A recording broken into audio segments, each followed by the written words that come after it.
Maariyaami burqituu jireenya koo badhaasa koo kan narraa hin fudhatamne gugee gaarii teessumayyuu mudaa hin qabne miidhagsituu timsituu eenyummaa koo Maariyaami burqituu jireenya koo badhaasa koo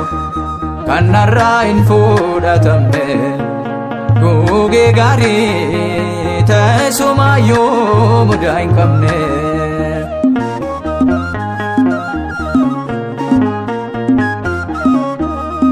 Jireenya koo boonjitee jaalala kee naadha koo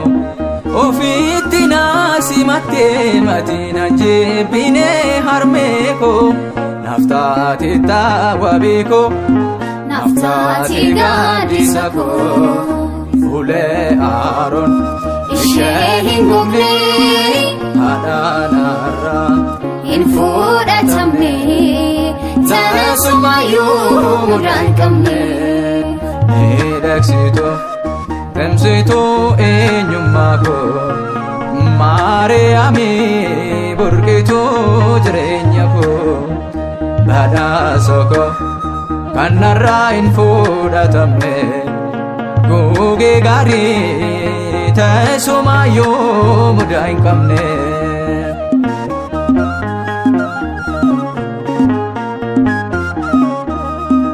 Abbaan samii gubbaatti hundarraa siin filate hafuura qulqulluutiin ilmi sirraa dhalate du'aa keenya fudhate jireenya isaa nuuf laate fuulee Aaroon ishee hin gogne haadha narraa hin fudhatamne teessumayyuu mudaa hin qabne miidhagsituu timsituu eenyummaa koo Maariyaami burqituu jireenya koo badhaasa koo kan narraa hin fudhatamne gugee gaarii teessumayyuu mudaa hin qabne.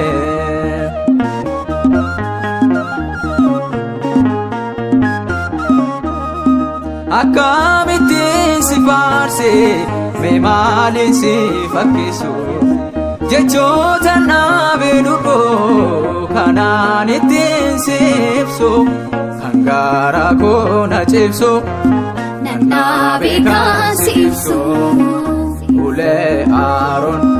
ishee hin gogne haadha narraa hin fudhatamne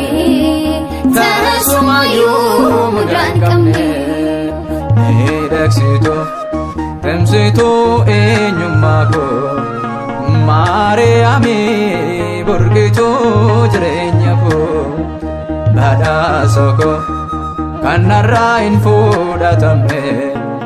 gugee gaarii teessumayyuu mudaa hin qabne.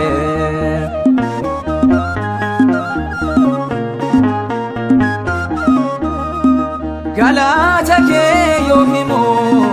abbaan hiriyaarsi yaaduma roosiidha gammachuun Zakkaariyaasi nuuf laateetta gooftaasi nu badhaaste Yesuusi fuulee Aaroon ishee hin gogne haadha narraa hin fudhatamne teessumayyuu mudaa hin qabne miidhagsituu timsituu eenyummaa koo Maariyaami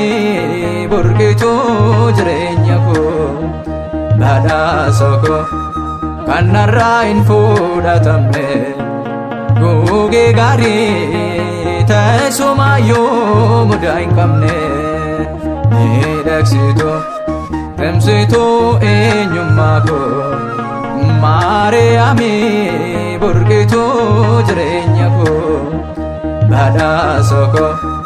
kan narraa hin fudhatamne